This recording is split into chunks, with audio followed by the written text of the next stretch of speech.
Chapter number first का 13 number का example हम करते हैं। इसमें बेसिकली आपको क्या दिया गया है, एक एटम का पुराना मॉडल आपको एक्सप्लेन किया गया है, जिसमें आपको कहा गया है कि एटम के सभी हिस्से में, पूरे हिस्से में नेगेटिव चार्ज है जिसका यूनिफॉर्म डेंसिटी बोला गया है, यानी ये नेगेटिव चार्ज यूनिफॉर्मली डिस्ट्रीब्यूटेड है।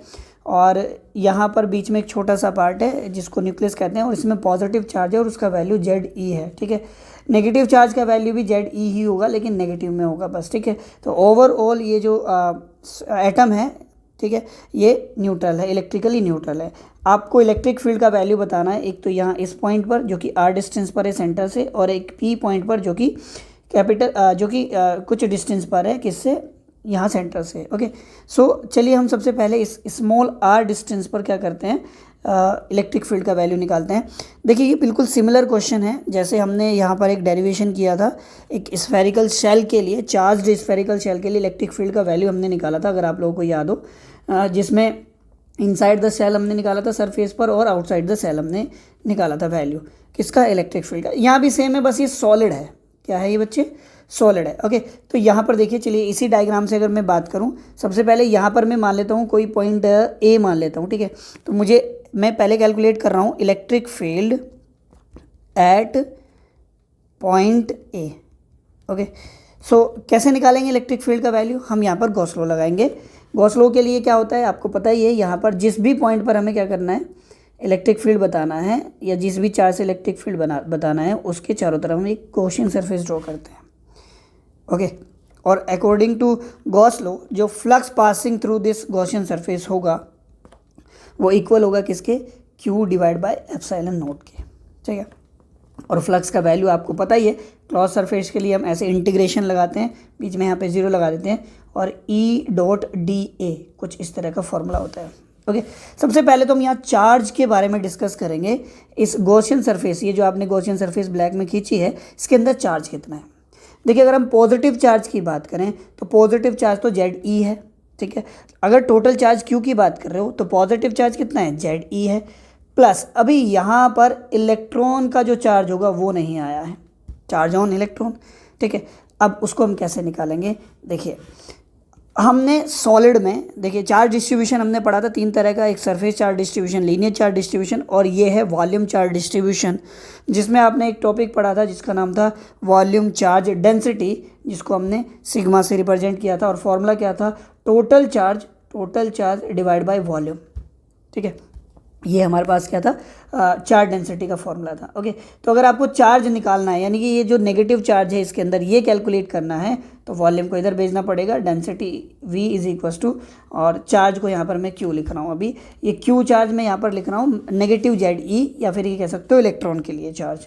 ओके, तो यहाँ पर देखिए वॉल्यूम कौन से वाला वॉल्यूम आएगा, क्योंकि आप इसके अंदर, इस ब्लैक जो आपने ये गॉसियन सरफेस खींची है, इसके अंदर आपको चार्ज चाहिए, तो इसी का वॉल्यूम आएगा, जो कि रहेगा अपने पास क्या, 4/3 pi R cube. Okay, is equals to Q। So अगर स्टूडेंट्स हम इस वाले डेंसिटी की बात करें तो ये तो ओवरऑल एटम के लिए है, तो इसके लिए क्या फॉर्मूला रहेगा, टोटल चार्ज ZE होगा, ओवरऑल में नेगेटिव चार्ज की मैं बात कर रहा हूँ, divide by volume of whole atom क्या रहेगा, 4/3 पाई और कैपिटल R का cube into 4/3 pi R cube, और ये मेरे पास रहेगा यहाँ पर नेगेटिव चार्ज जो कि इस गॉसियन सरफेस के अंदर है, जिसको मैं कैपिटल Q से लिख रहा हूँ। 4/3 पाई से 4/3 पाई कैंसिल आउट हो गया, तो मेरे पास आ गया यहाँ पे ZE R cube upon capital R cube, ये मेरे पास Q का वैल्यू है। तो टोटल चार्ज मेरे पास आ गया ZE, क्योंकि यहाँ पर इलेक्ट्रॉन पर है तो इसलिए मुझे नेगेटिव यहाँ पर साइन लगाना पड़ेगा, ZE R cube divide by R cube. Okay, तो मेरे पास ZE कॉमन आ गया यहाँ पे, 1 minus R cube divide by R cube, तो this is the value of charge. Okay, तो मैं यहाँ पर देखिए अब ये फॉर्मूला लगा देता हूँ, इंटीग्रेशन ऑफ E.dA। ठीक है, या फॉर्मूला ओपन कर लीजिए, E.dA cos थीटा। ठीक है, इज इक्वस टू Q का वैल्यू कितना है अपने पास, ZE 1 minus R cube divide by R cube, और divide by epsilon naught. Okay, now देखिए अब यहाँ पर इस गॉसियन सरफेस का अगर छोटा सा एरिया हम कंसिडर करें तो उसका एरिया वेक्टर बाहर की तरफ होगा। ठीक है, DS बाहर की तरफ होगा, और जो इलेक्ट्रिक फील्ड है, देखिए यहाँ पर जो पॉजिटिव चार्ज है उससे इलेक्ट्रिक फील्ड बाहर की तरफ बनेगा कुछ इस तरीके का। तो इलेक्ट्रिक फील्ड और ds के बीच एंगल कितना होगा 0, तो यहाँ पर हो जाएगा cos 0 और cos 0 का वैल्यू कितना होगा 1, ठीक है। E कांस्टेंट होगा तो बाहर की तरफ आ जाएगा और ये रहेगा हमारे पास dA का इंटीग्रेशन। तो ZE 1 minus R cube divide by R cube divide by epsilon naught. Okay, तो dA का इंटीग्रेशन क्या बनेगा बच्चों, dA का इंटीग्रेशन का मतलब क्या है, dA इतना छोटा सा एरिया है, इसका इंटीग्रेशन करेंगे तो पूरा गॉसियन सरफेस का क्या बनेगा, आपको एरिया बनेगा जो कि क्या रहेगा 4 पाई आर स्क्वायर, क्या रहेगा 4 पाई आर स्क्वायर, ठीक है, is equals to ZE 1 minus R cube divide by R cube divide by epsilon naught, ठीक है। तो मेरे पास E का वैल्यू यहाँ पर देखिए निकल के आ जाएगा क्या ZE डिवाइड बाई 4 पाई और एप्सिलॉन नॉट, ठीक है।